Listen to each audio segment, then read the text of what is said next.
Olá pessoal, tudo bom? Aqui é o professor Rafael e hoje eu vou estar falando sobre os tipos de carga mecânicas que ocorrem nos ossos. A ideia hoje não é aprofundar muito, mas é tentar explicar um pouquinho sobre essas cargas que acontecem no nosso corpo. O nosso corpo ele está, obviamente, fadado a receber cargas de vários ângulos, de vários tipos e de várias formas que são geradas. Hoje eu vou explicar um pouquinho sobre isso. A primeira coisa que a gente tem que pensar sempre quando fala em cargas mecânicas é de onde elas são geradas. Então, quando a gente fala em geração de carga, a primeira delas é o peso corporal. Quando nós falamos disso em carga gerada, pensamos em uma pessoa obesa, por exemplo. Em geral, pessoas obesas, elas, justamente pelo excesso de peso, elas geram uma carga maior nas articulações, nos ossos principalmente. Esse é um tipo de carga que eu vou explicar mais pra frente. O peso corporal é a primeira delas. Hoje eu não vou estar falando da importância de cada uma delas, isso eu vou deixar para um outro vídeo. O outro tipo, gravidade. A gravidade, obviamente, pra gente não altera tanto assim, porque na Terra inteira é a mesma gravidade. Só que para astronautas, cosmonautas, esse pessoal todo, a gravidade é um assunto importante, já que muitas vezes quando eles fazem essa ida até o espaço, por falta de gravidade acontecem alguns problemas ósseos mais pra frente. E alguns até são de difícil reversão. E os outros dois que são as forças externas e internas.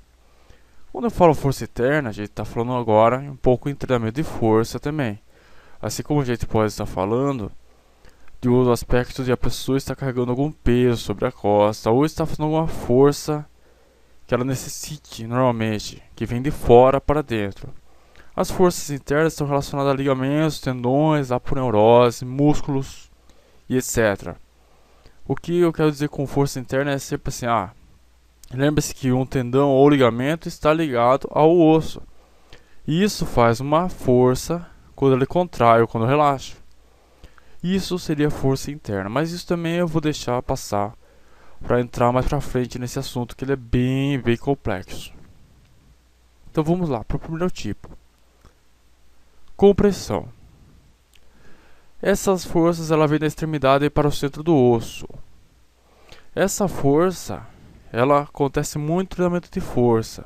No nosso treinamento de, por exemplo, a pessoa vai fazer um agachamento, vai fazer um leg press, um avanço.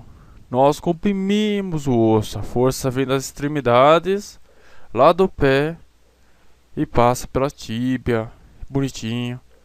E ela comprime. Uma das características dela é justamente o encurtamento das extremidades. Como a gente está vendo aqui, se a gente pega um osso, ele é um pouco mais alongado. Aqui nesse caso ele está mais encurtado e ele tem as bordas um pouco mais engrossadas, podemos dizer assim. Esse é o primeiro tipo. O outro é o tensão. As forças saem do centro e vão para as extremidades. Mas existe esse tipo de tensão?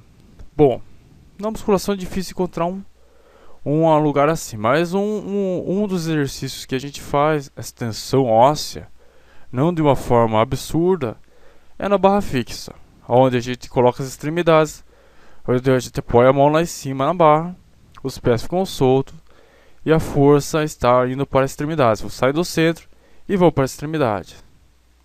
Isso é uma forma de tensão. E isso é bem interessante porque, como a gente pode ver, outro detalhe ele afinaria, em teoria, o osso, perdão. E isso geraria um afinamento tanto do osso como um aumento do comprimento dele, como está na imagem aqui.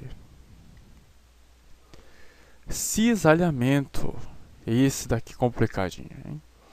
Olha só, uma setinha está para um lado, outra setinha está para o outro, que são os vetores, tá, pessoal? Vamos trabalhar como vetores. Isso eu também vou explicar mais para frente.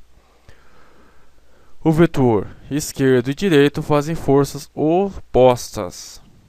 Um exemplo que eu pensei em relação a isso, podemos falar sobre a cadeira extensora ou a mesa flexora, que nós também temos que fazer uma força que vai ao inverso, sempre o inverso. Isso também acontece, esse desalinhamento, nas lutas acontece, nas artes marciais, quando a pessoa dá um chute, especialmente no Muay Thai, e é defendido pela canela, por exemplo. Isso acontece, esse desalinhamento. Na musculação, são poucos exercícios que exigem esse tipo de movimento. E esse aqui, torção. Ou seja, a força ela torce o osso. A característica dela é justamente essa, torção. Torção, torceu. Acabou. Não tem segredo.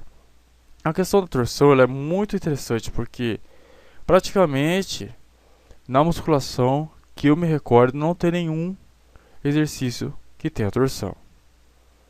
Que eu me recordo não tem nenhum. Talvez eu esteja errado, talvez eu não conheça algum exercício que seja da musculação que tenha torção. Mas que eu conheço, não tem nenhum. Bom, pessoal, deixa eu só ver aqui. Também tem mais uma, que é essa daqui complexa. É o curvamento. Ele envolve todas as outras forças. Ou seja, tudo que pode acontecer, acontece aqui, nesse exercício. Nesse tipo de exercício não, mas nesse tipo de movimento. E isso que daqui é interessante porque é difícil encontrar na literatura mesmo alguns exemplos de curvamento. E é engraçado porque se você pensa que o curvamento ele nada mais é do que a força aplicada ao osso sem apoio direto da estrutura, ou seja, são várias forças também que acontecem ao mesmo tempo. Isso cria um curvamento no nosso osso. Esse daqui é uma coisa bem complexa e todas as forças somadas criam o curvamento. Então é isso, pessoal. Eu queria agradecer, então espero que isso tenha ajudado alguém. Eu sei que ainda está um pouco confuso, mas aos poucos eu vou atualizando o canal. Muito obrigado, pessoal. Tchau, tchau.